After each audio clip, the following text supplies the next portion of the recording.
William Morrow and HarperAudio present The Vanishing Kind, a novel of suspense by Alice Henderson, performed by Eva Kaminsky. A note before we begin. Don't forget to download the accompanying enhancement PDF from your audiobook provider. It contains a map and information to learn more about jaguars.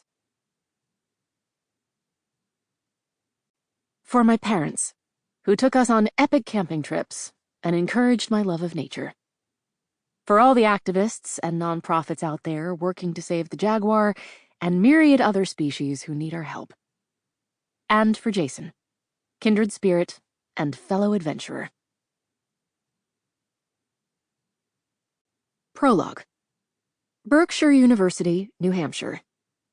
8 years ago. After the recent rash of campus burglaries, the last thing Dane Fisher wanted was to be alone in this building late at night. But he was behind on his work, so he had little choice. He hated working into the night. The university got spooky then. Its usual clamor of students in the halls rushing to class, trucks making deliveries to the cafeteria, all vanished in the evening. The only sounds left now were the hissing of the HVAC system blowing through the vents, and the occasional weird creaks from the place settling. The building had been standing since 1879, and though Dane had worked here for 2 years cleaning artifacts, the place endlessly surprised him with its repertoire of eerie groans and strange middle-of-the-night noises. Sometimes he felt like it was alive, breathing around him. His colleague Nora loved to work in the building at night.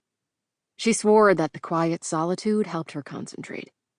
But Dane felt the opposite, that the freaky sounds and stillness just made him hyper-aware and alert, distracting him. He listened to the AC kick on, felt the stirring from the vent above him, and returned his focus to his work. Before him lay an assortment of artifacts from a recent dig in the Scottish Highlands that Berkshire University had done in tandem with the University of Edinburgh. All manner of Celtic jewelry had been found. A treasure trove in a 2,000-year-old grave. So far he'd catalogued and cleaned rings, cloak pins, and a chalice. But the stunning masterpiece was an intricate gold torque inlaid with garnet, amber, red coral, and other semi-precious stones, all accented by elaborate zoomorphic designs, whorls, and spirals the Celts were so famous for. The piece was stunning. He shifted in his uncomfortable chair and pulled the work light closer to him, peering through its magnifying lens. It flickered, then went out. He reached over and jiggled its cord where it was plugged in, bringing it back to life. His department had next to no funding. Much of their equipment didn't even work without some degree of jury-rigging. He eyed the torque. If the university sold just this one piece to a private collector, his department would be able to upgrade all its equipment. Its aging computers, its ancient spectrometer, and still have funding left over. He turned it in his gloved hands, admiring his handiwork, the removal of dust and grime of the ages, restoring the torque to its original glory. He thought of his old 1990 Ford Bronco, the one that had broken down just 2 days ago, leaving him stranded halfway between the campus and his tiny apartment. Late for work, he'd had to leave the vehicle on the side of the road and order an Uber, something he couldn't afford.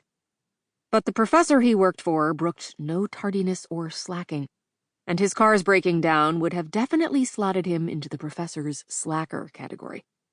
Dane should have had it checked every 20,000 miles. The professor would have admonished him, should have psychically known that it would break down and had the Uber waiting. Hell, even Dane could use the money from the torque. He watched it gleaming in the light, the stones flashing. Suddenly, before he'd even made the conscious decision to do it, he slipped it onto his neck. The gold felt heavy against his collarbones. He placed his fingers over it, temptation sweeping over him. He closed the collar of his button-down shirt, covering the torque completely. He could just walk out of here. Tonight. With the torque. There'd been that rash of burglaries on the campus lately. Computers had... Sample complete. Ready to continue?